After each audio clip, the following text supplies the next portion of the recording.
سید بابر علی شاہ صاحب سے آپ کی ملاقات کرا رہے ہیں.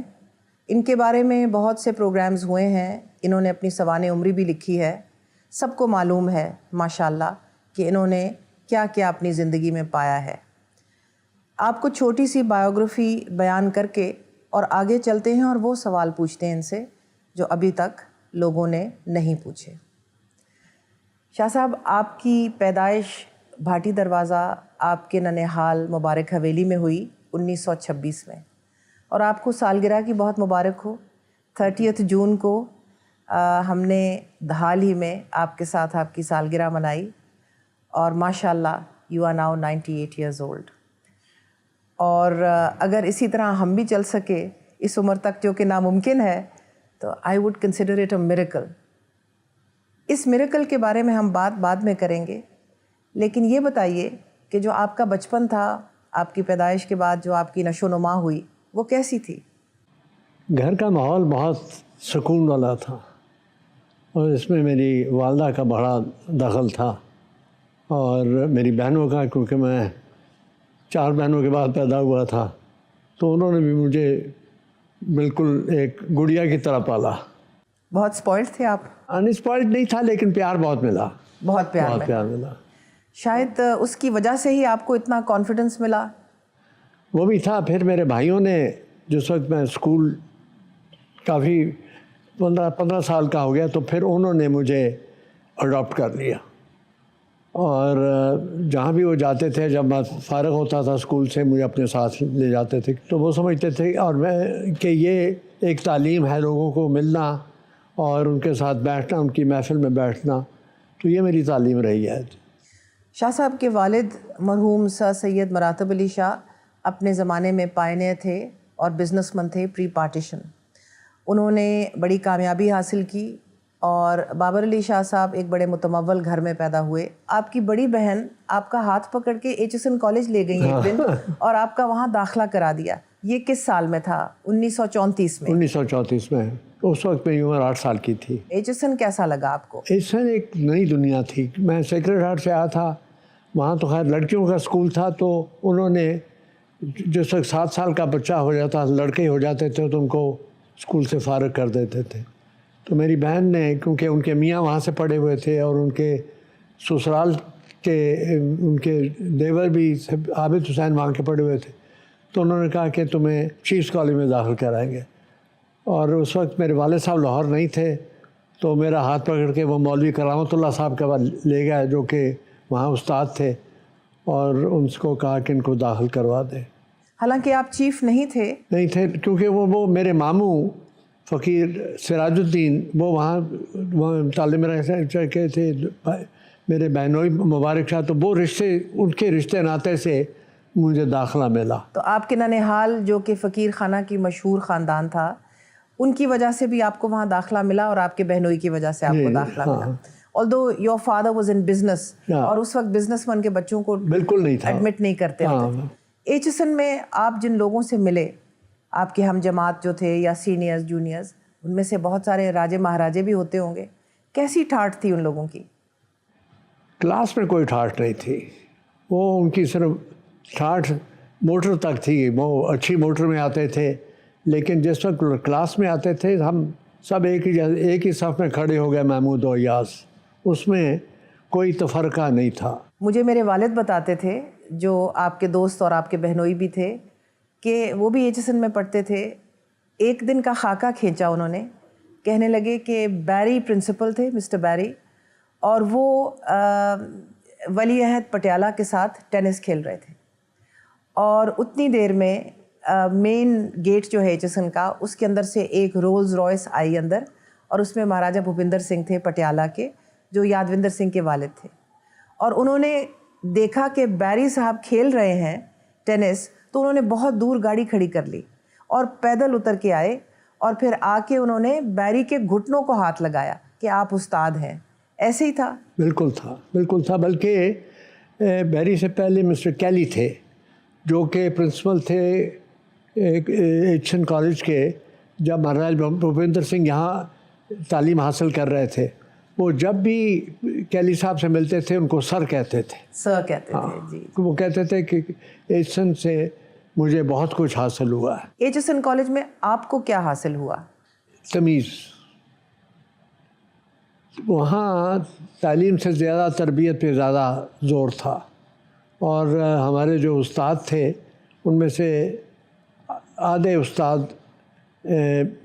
غیر مسلم تھے، اور وہ بھی اتنا ہی ہمیں پیار کرتے تھے جیسے جو ہمارے مسلمان استاد تھے. تو ہندوؤں کے ساتھ، سکھوں کے ساتھ اور برٹش بوائز بھی کچھ ہوتے ہوں گے، آپ لوگ سارے اسی طرح اٹھتے بیٹھتے تھے جس طرح باقی؟ بالکل بالکل، کوئی اس میں تفرقہ نہیں تھا، کوئی لحاظ نہیں تھا، اس میں کوئی لحاظ نہیں تھا. اگر رہن سہن ٹھیک تھا آپس میں ہندوؤں کا، سکھوں کا، مسلمانوں کا، اسکول میں بھی باہر بھی آپس میں آپ کا ملنا جلنا؟ نہیں بالکل. وہاں مسجد تھی، مندر تھا، اور گردوارہ تھا، اور مسجد کے مولوی صاحب اور یہ اس کے مندر کے پنڈت جی اور گردوارے کے بھائی جی، ان کی بھی ہم اتنی عزت کرتے تھے جتنی مولوی صاحب کی کرتے تھے. اور اسی طرح جو غیر مسلم تھے وہ مولوی صاحب کا بڑا ادب کرتے تھے، لحاظ تھا. تو شاہ صاحب پھر 1947 کی ہویا ایک دوسرے نو کیوں انہوں نے کٹ کٹ کے ماریا؟ میں تھے نہیں سا، میں امریکہ گیا سا 1946 دسمبر چل گیا سا، تو سال بعد آیا. تو وہ یہ ساری جڑی فتور ہے گا سی یہ اس زمانے چ ہویا سی جب میں نہیں سا. میں اپنے آپ کو خوش قسمت سمجھنا کہ وہ چیز نہیں میں دیکھی. لوگ جس ویلے پاگل ہو جانا اس ویلے یہ چیزاں ہوندیاں نے، کوئی عقل دی گل نہیں سی. پہلے نواکھلی تو شروع ہویا، پھر بہار شروع ہویا، پھر مری شروع ہویا، تے راولپنڈی چ ہویا، راولپنڈی ہویا، ਇੱਥੇ ਆਇਆ ਲਾਹੌਰ ਆਇਆ. ਤੁਹਾਡੀ ਆਪਣੀ ਜ਼ਿੰਦਗੀ ਦੇ ਵਿੱਚ ਤੁਹਾਡਾ ਬੈਸਟ ਫਰੈਂਡ ਸਰਦਾਰ ਹਰਚਰਨ ਸਿੰਘ ਬਰਾੜ, ਉਹਨਾਂ ਦੇ ਨਾਲ ਤੁਹਾਡੀ ਜ਼ਿੰਦਗੀ ਭਰ ਇੰਨੀ ਗੂੜੀ ਦੋਸਤੀ ਰਹੀ, ਔਰ ਤੁਸੀਂ ਜਦੋਂ ਹਾਲਾਤ ਸਾਜ਼ਗਾਰ ਨਹੀਂ ਵੀ ਸਨ ਉਦੋਂ ਵੀ ਤੁਸੀਂ ਇੱਕ ਦੂਸਰੇ ਨੂੰ ਮਿਲਦੇ ਰਹੇ. ਤੇ explain it a little bit more.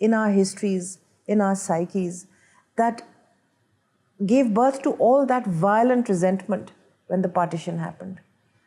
You see, the friendship was so deep, not only with Harcharan, but some of my Hindu friends, for instance, Ram Sarat Das family, I was very close to them. I mean, their mother adopted me as a son, and there was no bias against anything. So I was brought up in an environment where there was no bias or no rancor based on religion. تو پھر ہوا کیا؟ کچھ نہ کچھ تو ہوگا ہماری طرف سے ہوا نہیں، لیکن کہ باہر ہوا، ہمیں عوام میں ہوا. اور وہاں بھی میں سمجھتا ہوں کہ زیادہ تر غلط انفارمیشن، پروپیگنڈا وغیرہ ہوا. اس کے مثلا بہار میں اگر کوئی کلنگ ہوئی ہے یا نواکھلی میں ہوئی ہے تو بہت اس کو مبالغہ کر کے یہاں بتایا گیا، اور آج بھی یہی ہو رہا ہے. آپ نے اپنے کریئر میں پیکیجز لمیٹڈ جیسی انسٹیٹیوشنز بنائیں، آپ نیسلے پاکستان لے کر آئے، آپ نے IGI انشورنس میں بھی کام کیا، آپ نے پیپر پیکیجنگ میں بھی بہت سا کام کیا، فارماسیوٹیکلز میں بھی کیا، فارمنگ میں بھی کیا. تو آپ کا بڑا ایک وسیع ایکسپیرینس ہے. لیکن ہمیں بتائیے کہ ابتدا میں آپ کو جب فیلئر ہوا تو وہ کیا ہوا اور کیسے پھر آپ نے ڈیل کیا اس کے ساتھ؟ کوئی فائدہ نہیں. You never look back, you look forward. جو نقصان ہے وہ ہو گیا. You know there is no point of trying over spilt milk. So you move forward and try and make up for it by doing a better job. اپنے آپ کو ملامت آپ نے کبھی نہیں کی؟ نہ اپنے آپ کو نہیں، کسی کو. اگر کسی اور نے آپ کا نقصان کیا تو اس کو بھی آپ ملامت نہیں کرتے. اپنی آرگنائزیشن میں اس کو بھی ملامت نہیں کرتے؟ ہاں بالکل. ایک چیز ہے دیانتداری میں اس میں کوئی لحاظ نہیں ہے. آپ ماشاءاللہ 2 years short of your century اور 98th برتھ ڈے منا کے، کیا آپ ہمارے ساتھ یہ شیئر کر سکیں گے کہ آپ کی لانجیوٹی کا، اتنی ماشاءاللہ عمر کا کیا راز ہے؟ I think discipline living. ہاں ذرا بتائیے کہ آپ کا دن کیسے ڈسپلن؟ اس میں یہ ہے کہ ایک تو یہ کہ دماغی حرکت اور جسمانی حرکت دونوں بہت ضروری ہیں، اور دوسرا یہ ہے کہ you have to be at peace with yourself. اور میں یہ سمجھتا ہوں کہ یہ والدین کی طرف سے اور میرے بھائیوں کی طرف سے ہمارے کبھی حسد کی طرف نہیں گیا. اگر کسی ہزاروں لوگوں نے آپ سے بہتر کام کیا, آپ ان کی ترقی دیکھ کے خوش ہوں, اور اس میں یہ اطمینان رہا ہے کہ جو آپ کو اللہ نے دیا ہے اس پہ آپ نے اللہ کا شکر ادا کیا ہے. آپ کی والدہ جو میری نانی تھیں سیدہ مبارک بیگم, انہوں نے مجھے پالا. میں 12 سال کی تھی جب ان کا انتقال ہوا, تو 12 سال میں نے اپنی زندگی کے ان کے ساتھ گزارے. یہ آپ کے گھر میں جو ہمارا ننہال کا گھر ہے اور آپ کے بڑوں کا نشیمن جسے کہتے ہیں, میں نے یہ محسوس کیا ان سے کہ وہ کھدر کے کپڑے پہنتی تھیں, ان کے پاس زیورات بے شمار تھے لیکن وہ کبھی زیور نہیں پہنتی تھیں. ان کے پاس ایک چھوٹی سی صندوقچی تھی, اس صندوقچی کو کبھی کبھی کھولتی تھیں, اس میں آئیوری کی ہاتھی کے دانت کی 2-3 چوڑیاں تھیں جو آپ کی وہ اس بہن کی تھیں جو بچپن میں انتقال کر گئی تھیں. ان کو نکالتی تھیں, ان کو دیکھتی تھیں, ان کو روتی تھیں, آنکھیں پونچھ کے ان کو واپس رکھ دیتی تھیں. اس میں ایک عطر تھا, عطر کی بوتل تھی, وہ لگا لیتی تھیں. کچھ رومال تھے. میں نے ان کو کبھی فینسی کپڑے نہیں پہنے دیکھا, اور وہ ہمیشہ مجھے کہتی تھی کہ میں فقیروں کی اولاد ہوں.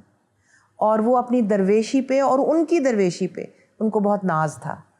تو میرا خیال ہے یہ آپ کے گھر کا یہ بھی ساتھ ساتھ عنصر تھا کہ دولت چاہے کتنی تھی لیکن اس کی اہمیت نہیں تھی, اہمیت اور چیزوں کی تھی. یہ میں نے محسوس کیا. علم کی اہمیت تھی, دیانتداری کی اہمیت تھی, خدا خوفی کی اہمیت تھی, اور اللہ کے بندوں کے ساتھ خلوص کرنا, وہ میں نے ان سے سیکھا کہ وہ اس چیز کو بہت ترجیح دیتی تھی. کیا یہ آپ کی بھی زندگی کے سبق تھے جو ان کے ساتھ آپ نے سیکھے؟ بالکل, مجھے یاد ہے وہ کہا کرتی تھی کہ یہ زیور عورتوں کو کیوں پسند ہے, کبھی زیور نے کسی کا ساتھ دیا؟ بالکل بالکل. یہ ان کا تکیہ کلام تھا. اور وہ کہتی تھیں دعا کرو کہ تمہارے جیون ساتھی جو ہوں وہ اس قابل ہوں کہ وہ تمہارے ساتھ زندگی کا سفر عطا کر سکیں اور وہ تمہیں خوش رکھیں, اور کسی چیز کی طرف مت دیکھنا, کیونکہ شوہر تمہارے ساتھ زندگی گزارے گا, زیور بینک میں اور سیف میں ہوگا. اور پیسے کی کبھی بات نہیں ہوتی تھی, کبھی یہ بات نہیں ہوتی تھی کہ فلاں کے پاس کتنے پیسے ہیں, فلاں کے پاس کیا ہے. بات یہ ہوتی نہیں تھی. بات ہوتی تھی گلستان سعدی کے بارے میں, بات ہوتی تھی ہیر وارث شاہ کے بارے میں. مجھے یاد ہے بچپن میں آپ بلکہ قصور سے ہیر پڑھنے والے کو بہو جی کے پاس, اپنی والدہ کے پاس باقاعدہ لے کے آیا کرتے تھے, اور وہاں نشست ہوتی تھی, وہ بھی سنتی تھیں, ہم بچے بھی سنتے تھے اور آپ بھی سنتے تھے. گلستان سعدی کے بارے میں بتائیے. یہ ایچسن میں فارسی میں آپ کو پڑھایا گیا؟ فارسی اس زمانے میں, حالانکہ ایچسن کالج میں آدھے جو طلباء تھے وہ غیر مسلم تھے, ہندو اور سکھ. یہ فارسی سب کے لیے کمپلسری تھی, سب پڑھتے تھے, سب پڑھتے تھے. گلستان سعدی کے بارے میں نے سنا ہے. ہاں, گلستان سعدی کا جو تھا اس میں ہمارے استاد تھے خان انور سکندر خان, وہ اس میں سے انہوں نے جو اس کے جو ٹکڑے تھے وہ پڑھاتے تھے جس سے ہماری یہ تربیت پہ اثر ہو. یہ مثلا شرافت پہ, سخاوت پہ, علم دوستی پہ, یہ ساری چیزیں اس میں تھیں, اور بڑا اس میں اثر ہوا. آج تک مجھے ایچسن کالج کے جو میں نے پڑھا ہے اس میں فارسی زیادہ, اس کی شیخ سعدی کی فارسی زیادہ یاد ہے بنسبت اور چیزوں کے. Let's take a break. Welcome back. ਤੁਹਾਡੇ ਬਚਪਨ ਵਿੱਚ ਤੁਹਾਡੀ ਵਾਲਦਾ ਨੇ, ਤੁਹਾਡੀ ਨਾਨੀ ਨੇ ਤੁਹਾਡੇ ਨਾਲ ਪੰਜਾਬੀ ਬੋਲੀ ਹੋਣੀ ਹੈ, ਤੁਹਾਡੀਆਂ ਮਾਸੀਆਂ ਨੇ, ਖਾਲਾ ਮਹਬੂਬ ਔਰ ਉਹਨਾਂ ਨੇ, ਔਰ ਤੁਹਾਡੇ ਘਰ ਦਾ ਮਾਹੌਲ ਵੀ, ਵਾਲਿਦ ਸਾਹਿਬ ਵੀ ਪੰਜਾਬੀ ਬੋਲਦੇ ਸਨ? ਉਹ ਸਾਡੇ ਨਾਲ ਨਹੀਂ, ਸਾਡੇ ਨਾਲ ਉਰਦੂ 'ਚ ਆਪਸ ਵਿੱਚ ਤੇ ਬੋਲਦੇ ਸਨ? ਆਪਸ ਵਿੱਚ ਉਰਦੂ, ਪੰਜਾਬੀ ਦੇ ਗੱਲ. ਤੇ ਸ਼ਾਹ ਜੀ ਦੀ ਪੰਜਾਬੀ ਵੀ ਉਹੀ ਸੀ ਜਿਹੜੀ ਬਹੂ ਜੀ ਦੀ ਪੰਜਾਬੀ ਸੀ, ਯਾਨੀ ਕਿ ਅੰਦਰੂਨ ਸ਼ਹਿਰ ਦੀ? ਬਿਲਕੁਲ, ਉਹ ਵੀ ਉਹ ਮੋਚੇ ਦਰਵਾਜ਼ੇ ਤੋਂ ਸਾਹਮਣੇ ਪਾਰਟੀ ਤੋਂ ਸਾਹਮਣੇ ਇੱਕੋ ਹੀ ਬੋਲੀ ਸੀ ਇਸੇ ਤਰ੍ਹਾਂ ਦੀ. ਇਹ ਕਿੱਡੀ ਸੋਹਣੀ ਬੋਲੀ ਹੈ, ਹੁਣ ਕਦੀ ਕਦਾਰ ਸੁਣਨ ਨੂੰ ਮਿਲਦੀ ਹੈ ਜਦੋਂ ਅਸੀਂ ਅੰਦਰੂਨ ਸ਼ਹਿਰ ਜਾਈਏ, ਨਹੀਂ ਤਾਂ ਤੁਹਾਡਾ ਤੇ ਘਰ ਸਾਰਾ ਨਸ਼ੇਮਨ ਐਸੇ ਬੋਲੀ ਤੋਂ ਗੂੰਜਦਾ ਸੀ ਜੀ. ਔਰ ਫਿਰ ਤੁਹਾਡੀਆਂ ਭੈਣਾਂ ਦੀਆਂ ਸ਼ਾਦੀਆਂ ਹੋਈਆਂ ਸਾਦਾਤ ਦੇ ਘਰਾਣਿਆਂ ਦੇ ਵਿੱਚ, ਉਹ ਪੰਜਾਬ ਦੇ ਹਰ ਇਲਾਕੇ ਤੋਂ ਤੁਹਾਡੇ ਬਹਿਨੋਈ ਸਨ. Shahjiwana farm Jhang and Qatalpur farm Multan division and my father farm Shergarh. ਉਹਨਾਂ ਦੀਆਂ ਬੋਲੀਆਂ ਹੋਰ ਸਨ, ਉਹਨਾਂ ਦੀ ਪੰਜਾਬੀ ਹੋਰ ਸੀ. ਚੰਗ ਦੀ ਅਲੱਗਾ ਜੀ, ਜਾਂਗਲੀ ਬੋਲੀ ਸੀ, ਜਾਂਗਲੀ, ਔਰ ਕਤਾਲਪੁਰ ਤੋਂ ਸੀ ਉਹਨਾਂ ਦੀ ਸਰਾਇਕੀ ਬੋਲੀ ਸੀ ਜੀ.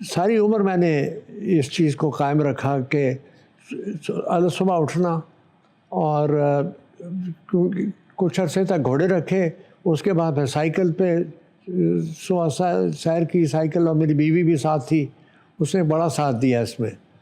اور پھر شام کو میں ٹینس کھیلتا تھا. اور دوسرا یہ کہ وقت پہ کھانا، اور کھانا مرغن نہیں، بہت سادہ کھانا. اور اس میں یہ تھا کہ گوشت کم کھانا، زیادہ سبزی اور دال، زیادہ اپنے آپ پہ بوجھ نہیں ڈالنا.